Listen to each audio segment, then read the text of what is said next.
Hola, mi amo es Margarito. Hi, my name's Marge. I'm a heyoka, I'm an empath. Welcome to my tube. I'm just gonna fix this so I can't see the chat because I have the attention span of a gnat. So it's easier to stay out of trouble than it is to get out of trouble. Yep. Anyway, heyoka. Thought I would do a little refresher, explain what heyoka is. You know, because there's more and more and more people that are identifying as heyoka. So I figure since I have, well, it's funny. I've spent my life acting a certain kind of way. And then when the planets aligned in 2017, it's when the eclipse happened. You know, the great solar eclipse started in Salem, Oregon. Well, that's where I was when I saw it. And all this knowing started being dropped on me. And all the way my behavior my whole entire life was supported by actually information that my ex gave me. Yeah, heyoka. Um, there's all kinds of synonyms. I think that all kinds of people can identify with this paradigm. It doesn't matter what shade your color is, what nationality you are. It's a frequency. I believe in energy. It's a level of spirit. Heyoka also I spelled it all the kind of ways in the title, is a kind of sacred clown. I don't know about that. In the culture of the Lakota people, this is according to Wikipedia. You can look at it up your own interpretation. I'm just trying to give people the gist of this. People of the Great Plains of North America, the heyoka is a contrarian. Mary, quite contrary. The heyoka is a contrarian jester and a satirist who speaks, moves, and reacts in an opposite fashion to the people around them. Only those having visions of the thunder beings of the West. I'm gonna mutilate these, forgive me, pronunciation, because I'm hooked on phonics and I don't know what their intentions aren't necessarily in alignment with my mouth and my brain. Walk Inyan, and who are recognized as such by the community can take on the ceremony role of the heyoka. Now, I don't know about this because, it was just that same year, 2017, that we found out that we are mom's Native American, so I'm her daughter, as above, so below. So I get her native genes, so there's storylines that say only men can be heyoka. Yeah, whatever. It ends with an A, and as far as I know in Spanish, A, that's the female derivative. I don't know. I got an F in Spanish. What do I know? So the Lakota medicine man, Black Elk, described himself as a heyoka, saying that he had been visited as a child by the Thunder Beings. Now, to me, that's space people. That's what I think is the Thunder Beings. I remember my encounter. Still lived in San Bernardino. That's where I was born. So I always said it's so close to LA that technically I'm an L alien. I qualify. I'm on the same latitude as the Battle of Los Angeles in 1939. That's a pretty interesting story. You might want to check that out one day. So back to my definition of heyoka. Oh yeah, because I was going to talk about my encounter, but let me try and focus. Social role. The heyoka is thought of as being backwards, forwards, upside down, or contrary in nature. This manifests by their doing things backwards or unconventionally, riding a horse backwards, wearing clothes inside out, or speaking in a backwards language. I got away with words. Words were always my friends in TV and escape is like I grew up watching TV shows. They were and experiencing having other experiences that were outside of myself, like the Christmases and stuff like that. family Christmases. I always got my ideas of what those are like from TV and things like that.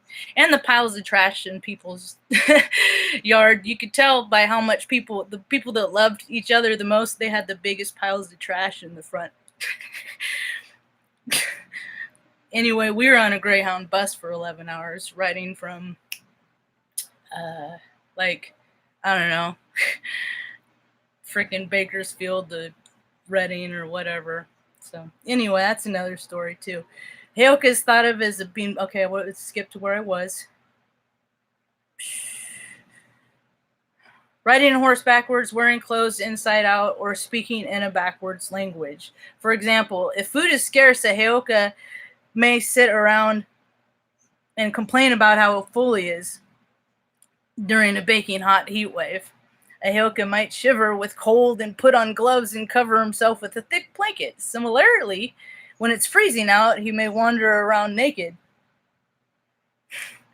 Actually, it's kind of cold, chilly here for Oregon, and I'm like hot. I'm so hot today. It's because I'm an empath, and I'm assigned at the 45th parallel, so I'm picking up like the sum of all averages of how people are feeling where I live.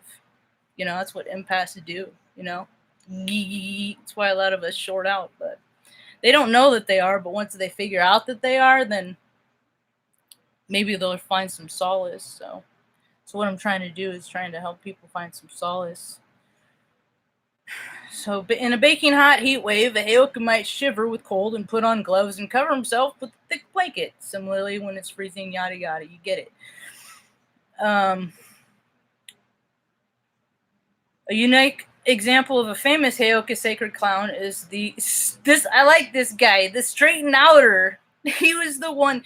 Okay, for pop culture, I see a heyoka as Suzanne on Orange is the New Black. So if anybody can track what she's saying, yeah. Anyway, the straighten outer. He was always running around with a hammer trying to flatten around curvy things, soup bowls, eggs, wagon wheels, etc., thus making them straight. Dude, it's funny, I'm wearing a t-shirt that says straight people like rainbows too. This is one of my originals. Synchronicity. Anyway, he was the heyoka symbolizes and portrays many aspects of the sacred beings. The Wa En Yan. His satire represents important questions by fooling around. They ask difficult questions and they say things others are too afraid to say.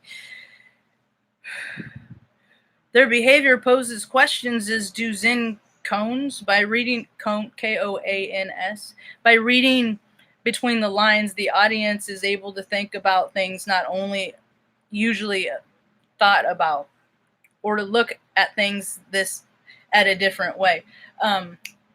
I think I recognize this. Why they got this one. Robin Williams, I see him as a heyoka. He's a great heyoka, and he didn't understand how to balance his energy. He shorted out. Seen that story too many times. A lot of heyoka have had trouble with addiction. Yeah, I can identify with that. I can help with that too. That's what I'm here to help.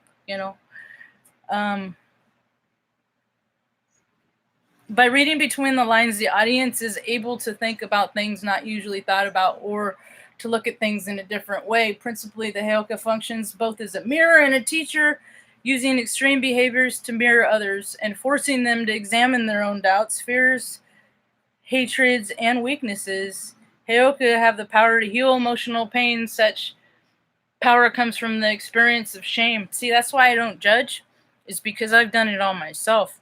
And I'm not going to judge somebody for doing stuff that I've done myself.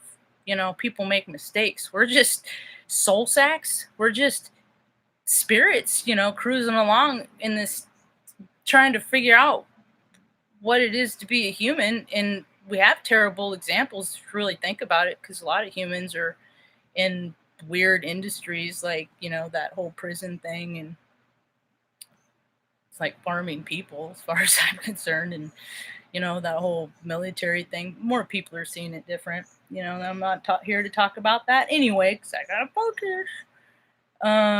Principally, the heyoka functions both as mirror. Yeah, so I'm not going to judge anybody, I'm not, even if they come at me full horn, that's whatever. I used to go full board at people too because I was hurt, and hurt people, so whatever. I can tell how the depth of their pain by how strong they come at me. I get it. Uh, They sing of shameful events in their lives, beg for food, and live as clowns. They provoke laughter in distressing situations of despair and provoke fear and chaos when people feel complacent and overly secure to keep them from taking themselves too seriously or believing they are more powerful than they are. I got to be mindful of my astrology because some days it's just best that I stay home because I don't play so good with others. And see, but at least I'm old enough to know better. I used to just be like, let's go see what kind of cane I can raise. And we won't even talk about my drinking days when I was void of my spirit, without my spirit. In addition, sacred clowns serve an important role in shaping tribal codes and bound by social constraints. Heyoka are able to violate cultural taboos freely and thus critique established custom. Paradoxically, however, I'm getting bored of reading this, so we're just gonna. I'm gonna lead you with that because I'm tired of reading. And I went scroll backward, and angel number 777 evidently was the last page I looked up before I looked up heyoka. So let's see if anyone needs to hear this. Seven. It's an indication that you are ready to grow spiritually. Uh-oh. Uh-oh. Anyway, we'll see how this goes. Here's my example of being a heyoka, and I'm going to give one, and then I'm going to go because it's past my yammer time. I was thinking about it today. Now, my mom is Sagittarius, and I'm an Aries, and I feel every emotion of myself and everyone around me. I get stressed out a lot. Well, I've learned how to. I used to. I learned how to meditate, and eating ice cream for dinner and pie for breakfast from time to time. I've learned how to self-soothe enough that it doesn't really matter what happens as long as I just recognize that the only day I have to live through is the one that I'm experiencing, and that the more I get stuck in thinking about the ones that already happened or the ones that haven't happened yet, as long as I can stay in the day present, I always am pretty okay. It's, anxiety. People call it anxiety, and I don't know. I just call it. Anyway, enough of that. Focus. I'm gonna wrap it up with this. So, my mom's Sagittarius and I'm an Aries, and she was always so patient, so kind and loving, but she just never knew what to do with all the energy in my antics because I was always so creatively getting into mischief. I was like Calvin and Hobbes. That's why I love that cartoon. My first tattoo is actually Calvin. This is so old. This is like circa 1995 or something like that. Anyway.